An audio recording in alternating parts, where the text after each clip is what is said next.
That iconic 808 bass sound that dominates modern hip-hop, it came from a drum machine that was considered a commercial failure when it launched. The engineers who created it will be shocked to see how their failed product completely reshaped music history and became the backbone of multiple genres. I spent years breaking down how production technology evolves, and there's a hidden pattern most people miss. It's not the intended use of the music tech that changes history, but how artists misuse it. From autotune, which is designed to correct your pitch, and then being pushed to extreme robotics, to samplers meant to recreate orchestrals, but used to build new songs from old ones. I'm about to show you how creative rule breaking changed music forever. You know what's crazy? Before the 1950s, every single recording was basically just musicians playing together in one take. No fixing mistakes, no adding parts later, just pure live performance captured on disc. This limitation created a massive problem for recording artists. One mistake from any musician meant the entire band had to start over, and the complex arrangements nearly impossible to capture accurately. The game changed completely when Les Paul, the guitar guy, started experimenting with something revolutionary, recording multiple performances on separate tracks and combining them later. Les Paul would record himself playing guitar, then play that recording back while recording himself playing another guitar part on top. This technique, which we now call overdubbing, was mind-blowing at the time. What made this possible was magnetic tape recording, which allowed engineers to record, erase, and re-record without destroying the medium, something impossible with earlier disc recordings. By the late 1950s, companies like Ampex had created the first commercial multi-track recorders, allowing studios to record up to 4 separate tracks that could be mixed together later. The Beatles pushed this technology to its limits with albums like Sgt. Pepper, where they engineered George Martin would bounce down multiple tracks to create space for more overdubs, building songs with dozens of layers. Think about this. Before multi-track, music was captured exactly as it happened in the room. What you heard was literally what the musicians played at that exact moment. But after multi-track, everything changed. Now artists could build sonic worlds, piece by piece, layer by layer, crafting something that could never exist in real time. Take the Beach Boys' Good Vibrations. That song took over 90 hours of recording time across multiple studios.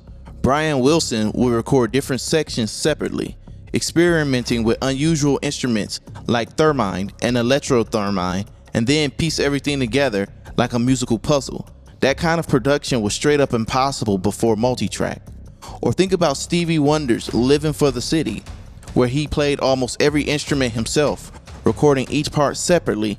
Multi-track let single artists become entire bands, creating complete sonic arrangements without needing anyone else in the room. This technology created a whole new role too.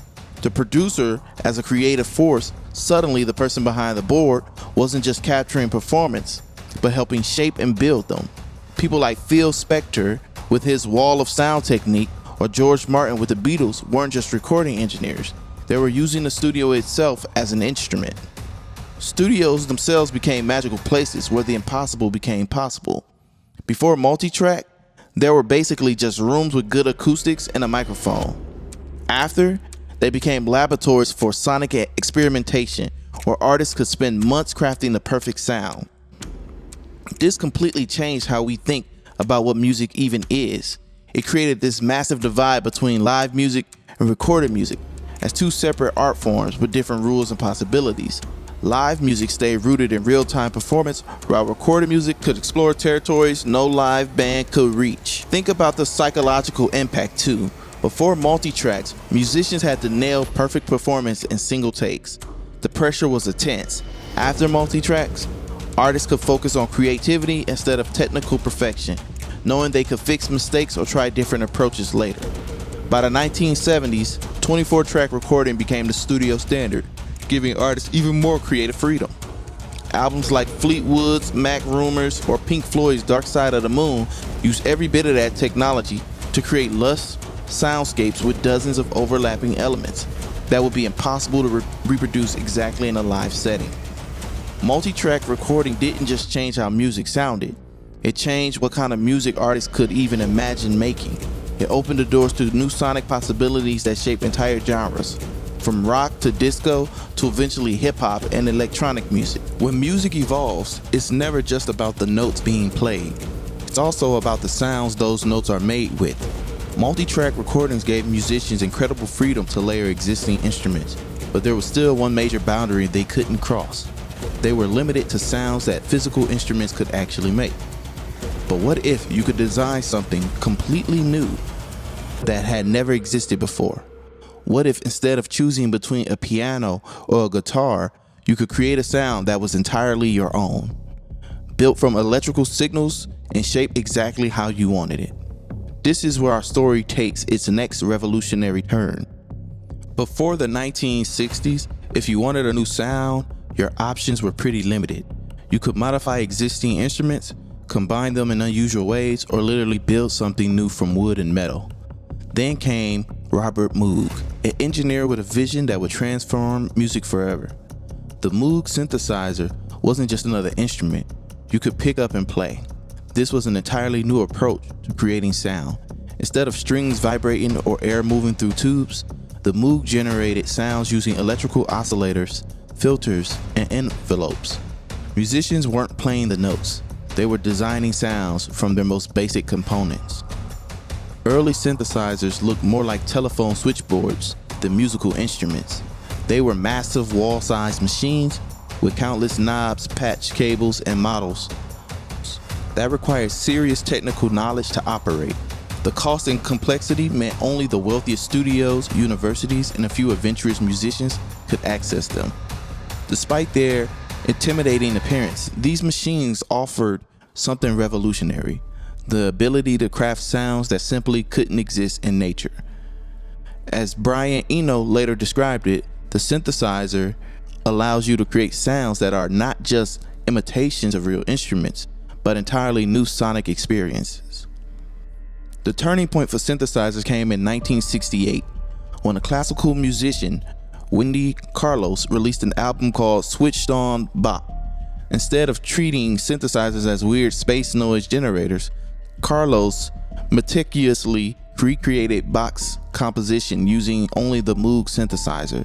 The album was a massive hit, selling over 1 million copies and winning 3 Grammy Awards. Suddenly, this strange new technology wasn't just experimental composers. It had proven itself as a serious musical tool capable of incredible precision and expression. With mainstream acceptance came experimentation. Rock bands began incorporating synthesizers to create atmospheric soundscapes that transported listeners to other dimensions.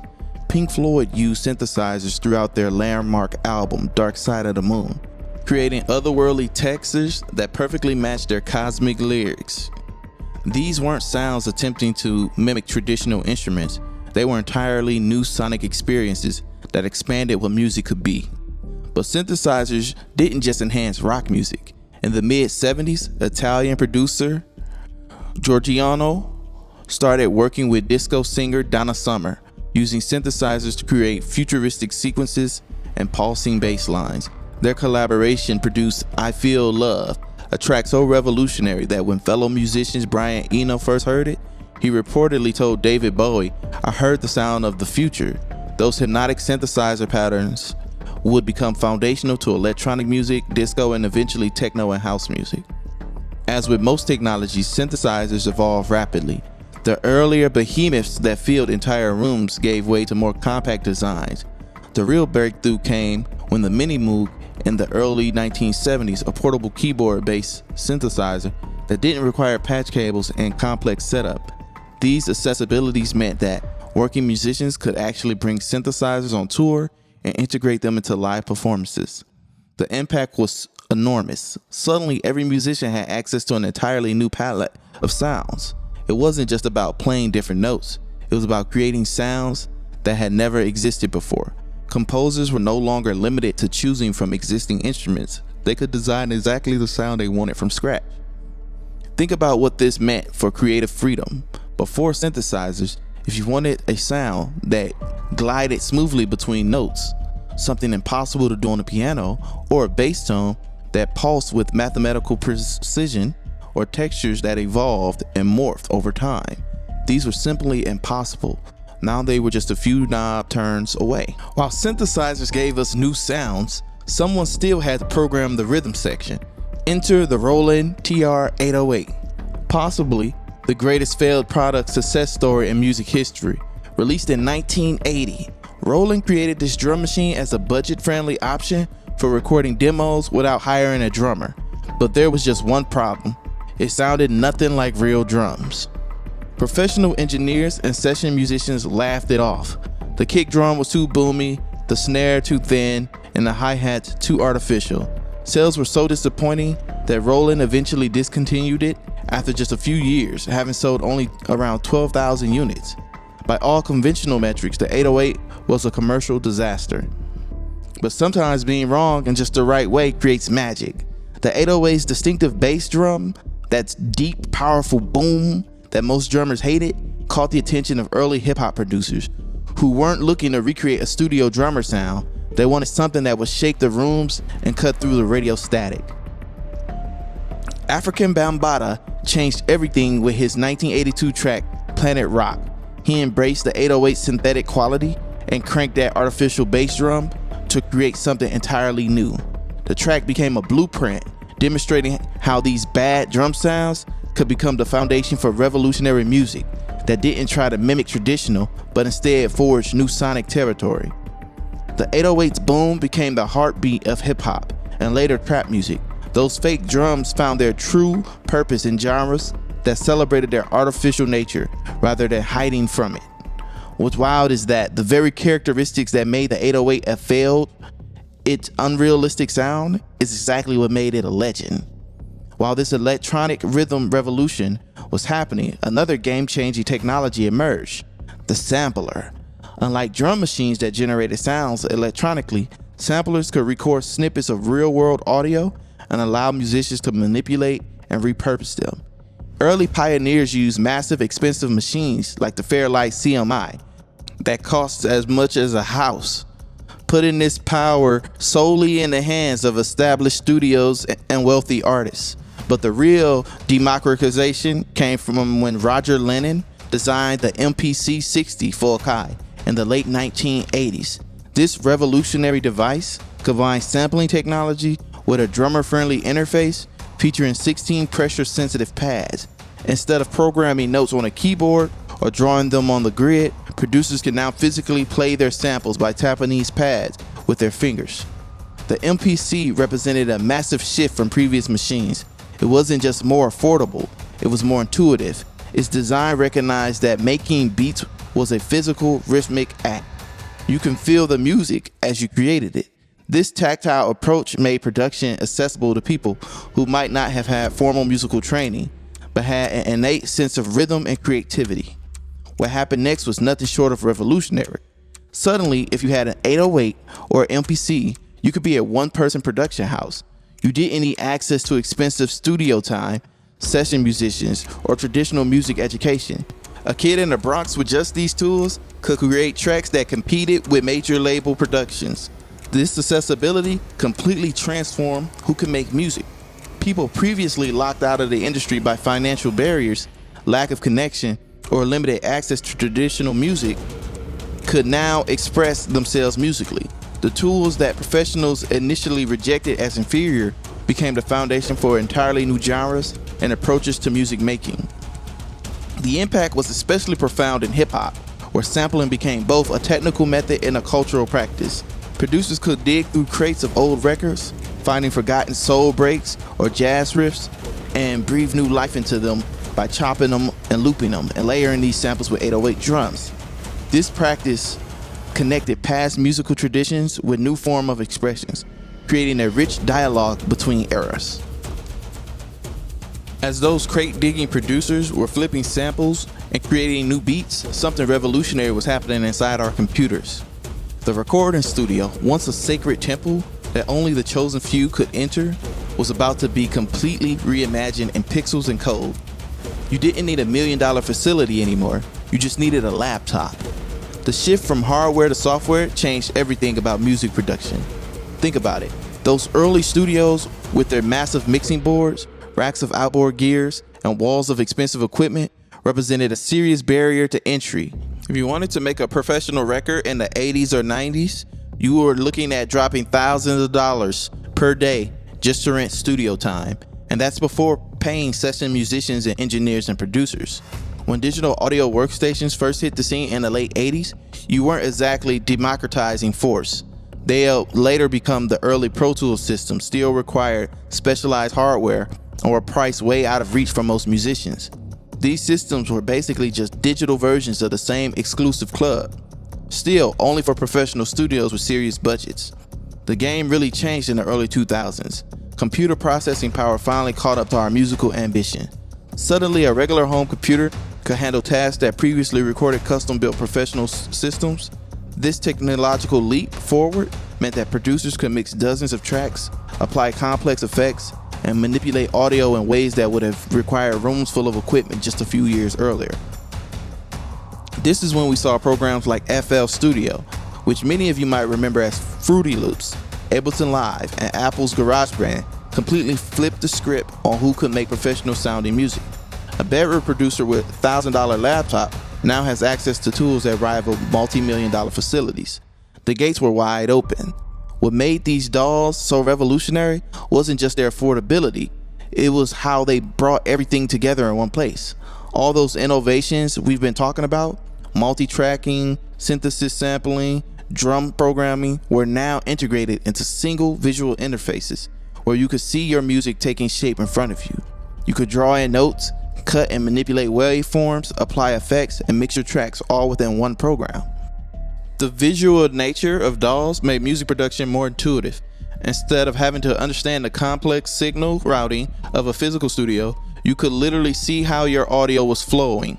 You could drag and drop samples, visually edit performance, and make precise adjustments that would have required specialized training and equipment in the past. The economic impact was huge. Before DAWs, musicians had to work under a constant pressure of studio clock.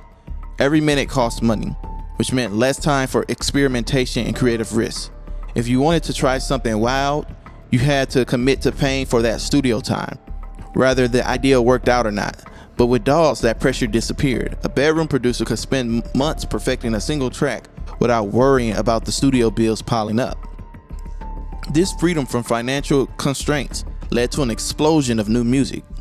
Genres and subgenres multiplied as producers could experiment without consequences. Electronic music in particular flourished in this environment, with new styles emerging seemingly overnight as producers pushed their software to new limits. That quote from the bedroom producer really says it all. With DAWs, I can create a professional quality music for my bedroom without needing a traditional studio setup. This wasn't just about convenience, it represented a fundamental power shift in the music industry. For the first time, the means of professional production were in the hands of everyday people. Statistics back this up too. A significant percentage of professional recordings today are made outside of traditional studios. Think about that chart-topping hit being created in the spare bedrooms, home studios, or even on laptops during long flights or bus rides. This wasn't possible before DAWs. The democratization of music production through DAWs has completely rewired the industry's power dynamics. Labels could no longer control who had access to professional production, and artists could build a following, produce their own high-quality music, and distribute it independently, all without ever stepping foot in a traditional studio. But while DAWs empowered bedroom producers worldwide, some of music's most iconic sounds emerged when artists completely ignored what technology was designed to do. The real magic often happens at the intersection where musicians think, what if I use this completely wrong? Let's talk about Auto-Tune. When Ataris created this software, they had one purpose in mind: to subtly fix tiny pitch problems that were in vocals.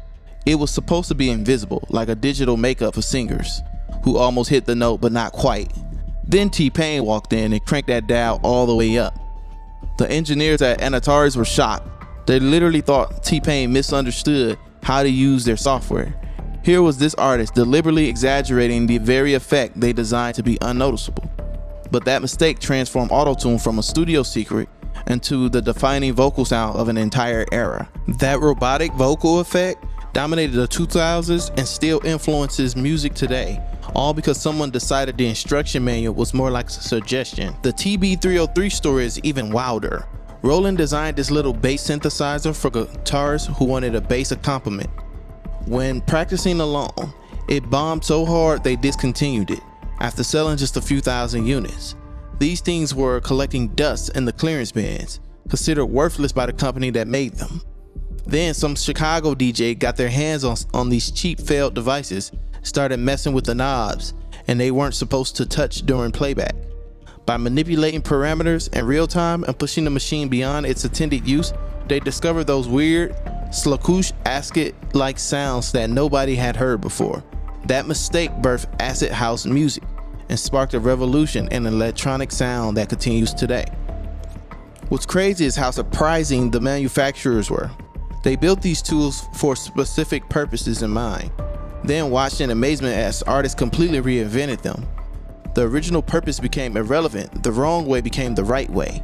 Sidechain compression tells a similar story. Engineers originally developed this technique as a practical utility, a way to make sure the kick drum and the bass don't clash by ducking one sound when the other hits. Pretty boring technical stuff, right? But producers in the electronic music start exaggerating this effect to create the characteristic pumping sound, where the entire track pulsates with the kick drum. That distinctive whooshing effect you hear in house and EDM, that's sidechain compression being pushed way beyond its intended purpose. This pattern keeps repeating throughout music history. Guitar distortion, now a cornerstone of rock music, began as an unwanted technical flaw when amplifiers were overdriven. The scratching technique that became fundamental in hip-hop started when DJs physically manipulated records in a way that would make audiophiles cringe. The entire genre of dub music emerged when engineers like King Tubby started treating the mixing board as an instrument rather than just a tool. What's fascinating is how this creative misuse drives the entire industry forward. Once artists break the rules and find something amazing, manufacturers rush to make tools that make those mistakes easier to replicate. Today's music software comes packed with features that were once just happy accident or rebellious experiments. For young producers, that's a powerful lesson here. The most interesting sound often comes from asking, what happens if I use this completely wrong? That experimental mindset, the willingness to ignore the conventional wisdom and future. This ongoing evolution isn't just about better tools, it's about the relationship between creators and technology. The most groundbreaking music often comes from artists who push against limitations rather than those with endless options. So next time you're making music, remember that there's powers and constraints, and sometimes the wrong approach might be exactly what the world needs to hear.